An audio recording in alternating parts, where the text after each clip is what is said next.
What's up? What's up? Guess who's back with another video? It's been a while. I'm out here this morning. Birds are chirping. I hear that, man. I love that.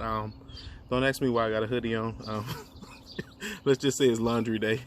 But I'm gonna jump right into it. What I'm talking about today is it's a question that I get asked often by companies, and it's what separates a company with a good safety program and another one whose program is not so good. Now, what we consider a great program is open for, interpretation. But in most cases, when people ask that, they're talking about one that, people aren't getting hurt. They're following the regulations. They're not getting OSHA citations. Workers' comp cases aren't going up. They aren't paying out a lot more in insurance every year, at least based off of the history. So that's what people judge it on. Now, every company focuses on what's good and bad in terms of a successful program based off of their own values. But in most things, people are talking about the numbers. They're talking about, this is our safety record over the last 3 years. And so when you have this safety record of two companies sitting here at the table, what separates the two? There's so many different things that go into that. But in my experience or my opinion, three things that really matter is what I would say is the state of that company's program, the state of approval, planning, and execution. So when I say approval, I'm talking buy-in from the highest person in the company. So that's where their approval starts.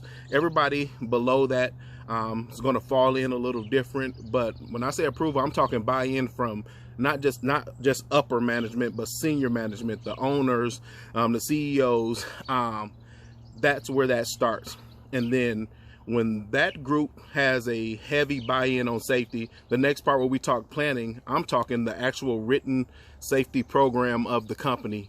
So what do we have written that when we enter a confined space, these are our requirements, these are our rules. When we dig an excavation, prior to digging, this is what we do as a company. Yes, we cover what OSHA says we have to do for the bare minimum, but as a company, this is our program. And so on fall protection, this is what we do. If we're doing something, working on something electrical, lockout, tag out, this is what we do. So that's the planning, is that actual written program. And so when I say execution, I'm talking communication. Now, communication across the board, most cases that communication starts with, here's our written program, read the program, sign and say that you got it. But taking that a step further, communication is also training. Did they get training on, again, we'll keep those same topics. Confined space prior to entering, did they have the proper training?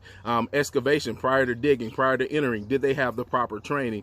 Fall protection prior to getting up there, did they have the proper training? That's communication, that's executing. But taking that a step further, when they're out there and they're working, they've had this training. Things happen in the field, right?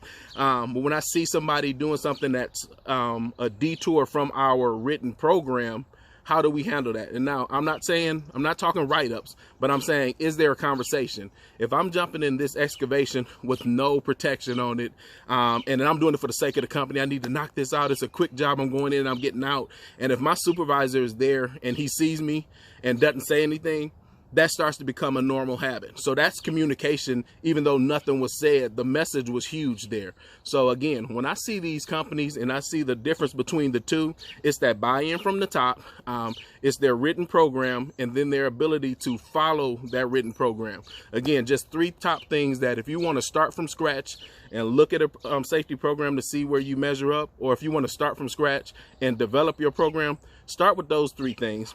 That gets you it gets you in a good place to start. And then based off of numbers or based off of what you're still trying to achieve, you can do a little bit more from there. But this is Safety Sam, just a short, quick one.